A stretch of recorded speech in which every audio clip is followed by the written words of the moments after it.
going to have a quick look at one of my favorite books on the subject of debt and how to get some financial freedom. It's actually written by an Australian guy, the Barefoot Investor. It's pretty popular. It at least has sold a couple 100,000 copies in Aussie, and actually quite a few people in New Zealand follow what this guy says, and it's more like an introductory how to get out of debt, and then how to structure your bank accounts, and then how to build up your wealth. And primarily it focuses on building wealth through shares. So it's good to understand share portfolios and building your wealth on the stock market to help balance out that if you're trying to become a property investor, but it's good to understand the pros and cons of both sides of the fence. And Scott Pape, the author, he's not against properties per se, and he does own his family home and a couple of other properties, but he definitely is more in the camp of buying shares. So he's considered, about the author, the most knowledgeable regarding financial matters, topping the ratings in areas of superannuation, investment, taxation, insurance, and economics. Most trustworthy, truthful, and how he presents himself. It's pretty straight up. He calls out banks and bankers all the time, and he's particularly gets quite pissed off about all of the fees that a lot of these big institutions charge. And I would say he's quite similar in some respects to Sam Stubbs, who heads up Simplicity. So check out Simplicity, KiwiSaver. That's more like the New Zealand version of some of the stuff he recommends. So we'll jump into a few things, and then I'll talk quickly about the 9 steps he kind of outlines. And he really does start with addressing objections, and then false beliefs that you might have about that the barriers that are going to get in the way of building up your wealth.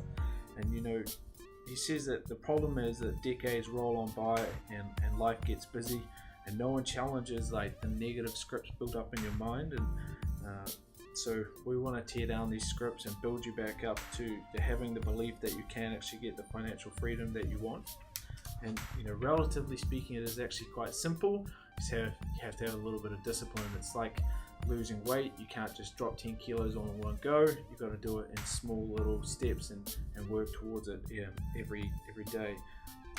And Scott really does hit on the fact that a lot of people get into debt troubles, and I see this all the time. Is people have what he calls the McMortgage, McMansion. People buying beyond their means. And I was just talking to a guy that has 110k of personal loan debt and credit card debt, and he's got a 500k plus mortgage. And if he sold his house and paid off his mortgage, then paid off all his debts on top of that, he would have no money. So basically, he's walking around and he doesn't realize it, but he has no money. And so he's trying to build up his wealth by buying more properties, and he's got really bad habits. And so just instead of focusing on a way, there's the Charlie Munger approach on how to get rich. What you want to do is look at strategies on how to avoid being into negative debt cycles. So the secret is to be a bit more practical, I guess. Focus on one thing at a time. If you say, how am I going to build up $1 million so I can retire and I don't have to worry about money? That's a really big thing to think about. What Scott is saying is you focus on one thing at a time, and let's cover the 9 steps. So 9 steps outlined with some nice cartoons here. Step 1, schedule a monthly barefoot date night with your spouse or your partner. If you want to do this as a family, it's really important that you guys are on the same page. Set up your buckets. That's step 2. Domino your debt. Step 3.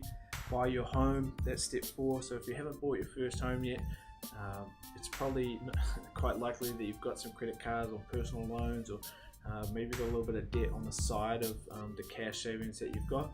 So he's saying maybe it's worth getting rid of those other debts before you start buying your other house or your first house. He talks about increasing KiwiSaver percentage contribution, boosting a Mojo. So Mojo account is like your fun account, and having a reserve set aside in case there's any emergencies. Get the banker off your back. So he talks a lot about finding the right bank account structures and getting fees waived and things like that. Now your retirement number and leave a legacy.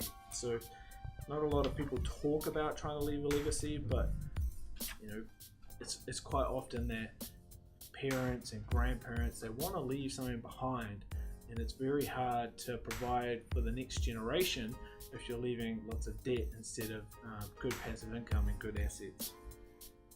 So probably the most important step is to make sure, if you are married or you have a partner or you're building up your wealth with somebody else, that you schedule a night that each month you're talking about your finance.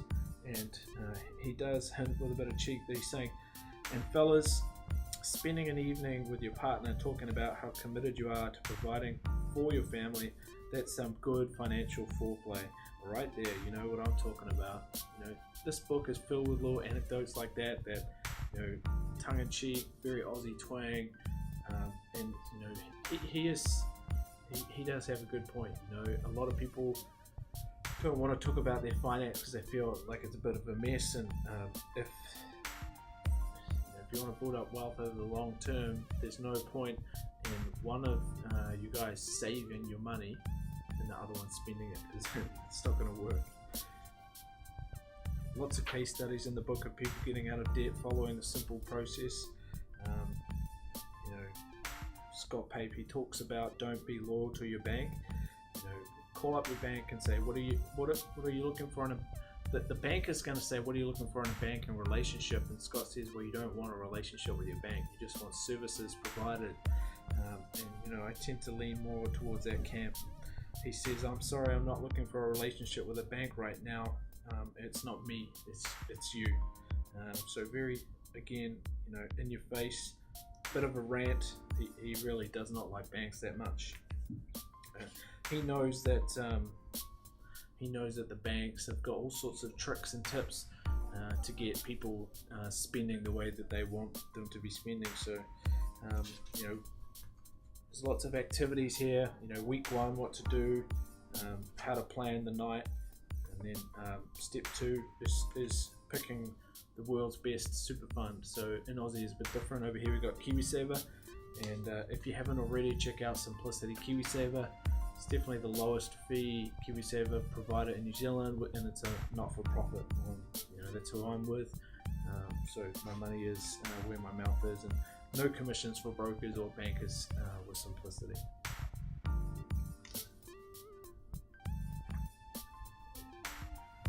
He's got charts in here that show the difference between whether you put your KiwiSaver with a fund that charges low fees or not, and it does make $50, $100, even like $200,000 or $300,000 worth of difference switching to a very low fee provider earlier rather than later. And he says it's very easy for $100K at the end of your retirement to come off, and that's been paid to fees over the last 20, 30, 40 years. So part of that domino your debts strategy is calculate, negotiate, eliminate, detonate, and celebrate.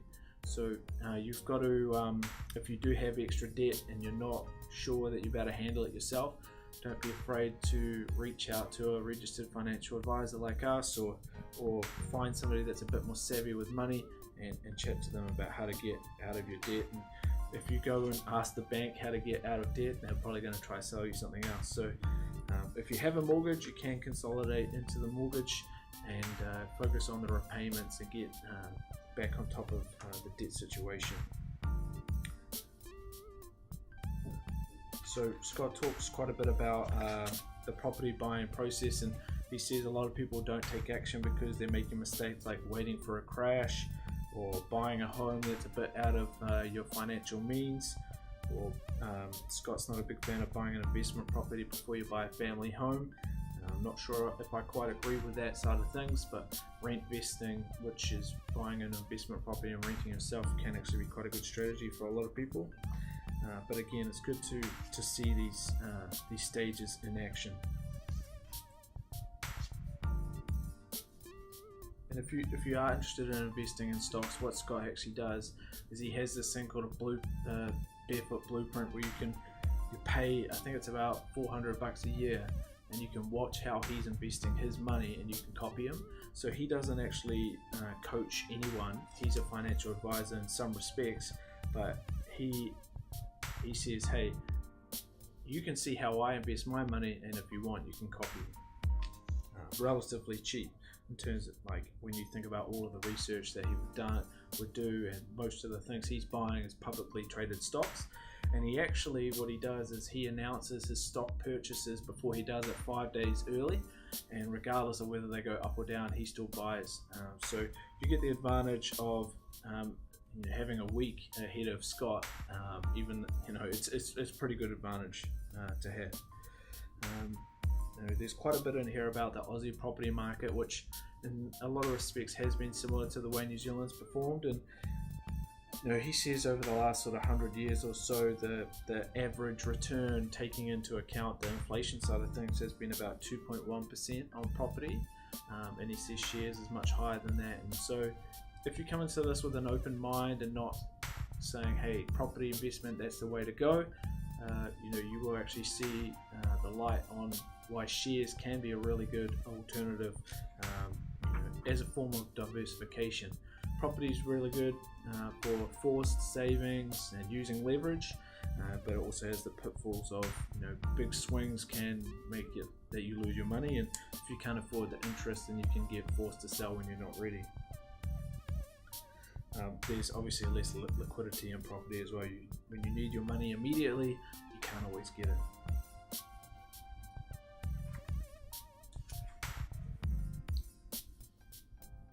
Property versus shares, again, he talks about how, hey, it's complicated, but he gives you the same advice he gives his parents, his sisters, friends, and that he follows himself. So that's what we try and do at iRefi. There's a lot of brokers that recommend specific properties when it might not always be in their best interest. So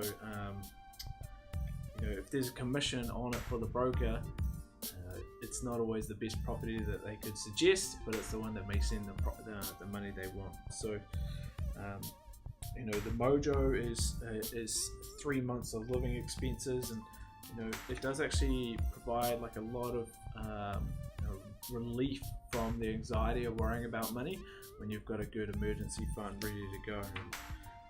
If you are nowhere near having 3 months of savings ready to go, just imagine how nice it would be to not have to worry about living paycheck to paycheck.